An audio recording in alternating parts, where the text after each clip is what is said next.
수능 날에는 찍은 문제는 없었어요.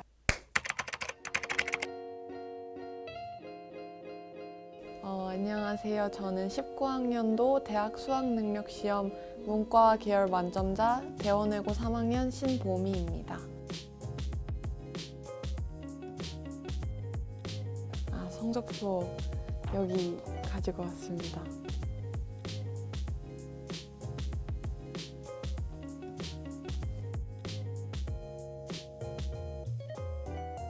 일단 저는 까먹는 속도가 되게 빠른 편이어서 최대한 매일매일 모든 과목을 적어도 30분씩 보려고 노력을 했고요. 그것도 물론 수능 시간표에 맞춰서 아침에는 국어 보고 그 다음에 수학 보고 이런 식으로 차례대로 매일매일 공부를 했고, 구체적으로 과목별로 말씀을 드리자면 일단 국어는 저는 기출이 굉장히 중요하다고 생각을 해서 저는 수능 한두 달 전에는 진짜 기출만 들고 있을 정도로 이제 평가원의 시각과 맞춰서 국어 문제를 풀어나가려고 노력을 많이 했던 것 같아요.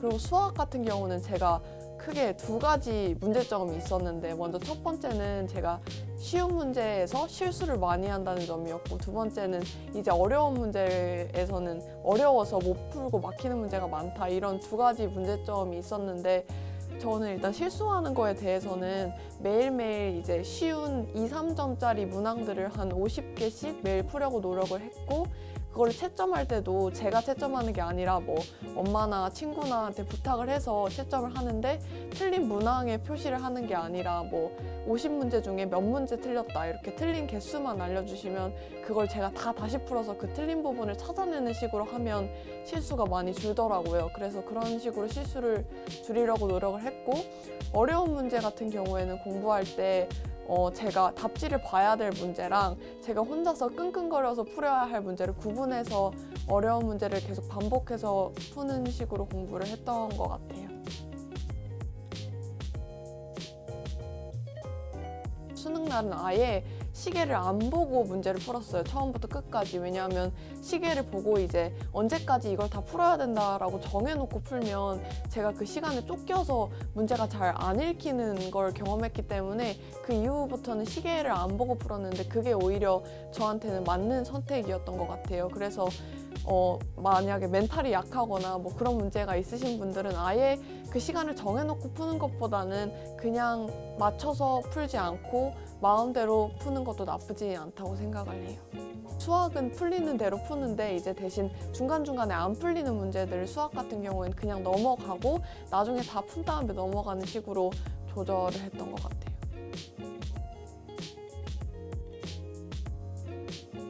일단 국어는 보통 기출 위주로 공부를 하게 되는데, 기출을 한 번만 푸는 게 아니라서 똑같은 기출이어도 여러 가지 문제집을 사용했는데, 먼저 마르고 닳도록이라고 기출 문제집이 있는데 거기 답지풀이가 굉장히 상세하고 잘 돼 있어요. 그래서 저는 기출을 처음에 풀 때는 그 문제집으로 이제 모의고사 형식으로 풀었고, 이제 수능이 다가오면 내삼비 교재를 사서 풀었는데, 그것도 기출 문제집이긴 한데 그거는 비문학, 문학, 화작문 이렇게 나뉘어져 있어서 자기가 취약한 부분을 조금 더 보완할 수 있는 기출 문제집이라고 생각해서 그걸 풀었고, 수학 같은 경우에는 이제 많은 친구들이 거의 문제풀이 위주로 공부를 하게 되는데, 저는 개념서를 꼭 한 권씩 사서 풀었으면 좋겠어요. 저 같은 경우에는 수원, 수투를 공부할 때 수학의 정석을 사서 풀었는데 그게 처음에는 이해가 잘 안 되니까 거의 암기하다 싶을 정도로 그 책을 봤었어요. 그렇게 개념서를 먼저 하나 보고 그 다음에 응용 문제집을 풀면 확실히 그 문제집을 풀 때 이해하는 깊이가 다른 것 같아요. 그리고 사탐 같은 경우에는 기출 문제집도 풀었고, 저는 임정환 선생님 좋아해서 임정환 선생님 교재도 많이 사서 봤어요.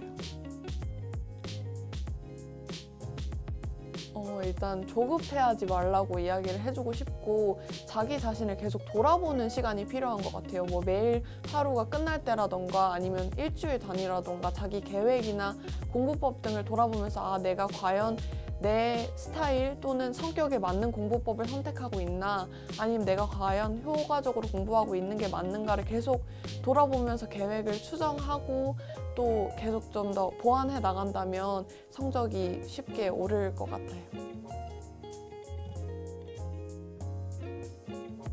주변 친구들을 보면 어느 전형을 준비하고 있는지가 딱 보이는데 뭐 영어를 잘하면 특기자 전형을 준비한다던가 아니면 저같이 좀 큰 시험에 강한 타입이면 정시로 간다던가 그리고 뭔가 성실하고 꼼꼼한 타입이면 내신으로 가는 학종을 선택한다던가 이렇게 많은 길을 정하는데 저는 개인적으로 고3 때 이렇게 딱 저는 이 전형으로 갈 거다 이렇게 확정을 짓지는 않았으면 좋겠어요. 왜냐하면 저는 특기자도 부분 준비했고 학종도 부분 준비했고 정시도 부분 준비했는데 그게 다 사실 다른 공부가 아니거든요. 이걸 공부하면서 이 공부도 되고 저걸 공부하면서 이 공부도 되는 거니까 다 일단 주어진 일에 최선을 다하다 보면 대학을 가는 길이 생기는 것 같아요. 그리고 정시 같은 경우는 이제 장기전이잖아요. 1년이니까 그 1년 동안 뭔가 빡빡하게 열심히 공부하기가 쉽지 않아요. 근데 수시는 뭔가 앞닥친 목표가 있잖아요. 일단 중간고사라던가 아니면 자격증 시험이라던가. 근데 그런 것들을 하나씩 준비를 하다 보면 뭔가 자기가 나태해지지 않고 장기간을 지치지 않고 준비할 수 있는 것 같아서 저는 하나를 딱 정해놓지 않고 다 같이 준비하는 방법을 추천할 것 같아요. 저는 고3 때는 스마트폰을 사용을 안 하고 2G폰을 사용을 했어요. 왜냐면은 스마트폰을 가지고 있으면 아무래도 옆에 있으니까 자꾸 유혹이 되더라고요. 근데 제가 본 친구들 중에서는 스마트폰을 사용하는데도 뭐 잠금 장치를 걸어 놓는다던가 아니면 뭐 어머님께 핸드폰을 맡겨 놓는다던가 그런 식으로 조절을 하는 친구들도 많이 봤던 것 같아요. 저는 수능 시험 같은 경우에는 1시간 일찍 가서 국어 지문을 먼저 풀고 있었어요. 아무래도 아침인데 이제 어려운 과학기술 풀면 잘 안 풀리잖아요. 그래서 그거를 대비하고자 항상 시험 전에는 뭐 모의고사 때도 마찬가지고 1시간씩 일찍 가서 국어 지문을 먼저 풀어보는 연습을 많이 했었고 아무래도 수시를 준비하다 보니까 보통 때도 이제 중간고사, 기말고사 거의 10번의 시험을 치잖아요. 그러니까 시험 치는 거에 아무래도 긴장을 많이 안 하게 됐던 것 같아요. 많은 시험들을 치면서. 그래서 평소에도 뭔가 시험을 여러 개 쳐본다던가 아니면 모의고사를 집에서 쳐본다던가 하는 연습들이 수능날에 긴장을 안 하게 도와주는 것 같아요. 제가 고2 때까지는 징크스가 되게 많았어요. 뭐 심지어는 아침에 뭐 화장실을 가면 시험을 잘 본다던가 아니면 어떤 특정 선생님을 아침에 만나면 시험을 잘 본다던가 그런 징크스들이 여러 개 있었는데 사실 그 징크스가 있으면 시험을 못 보게 돼도 제가 핑계를 대게 되더라고요. 오늘 아침에는 화장실을 못 갔으니까 시험을 못 본 거야 이런 식으로 계속 핑계를 대는데 그게 되게 안 좋은 습관 같아서 최대한 고3 때는 징크스를 안 만들고 그걸 안 믿으려고 노력을 했어요.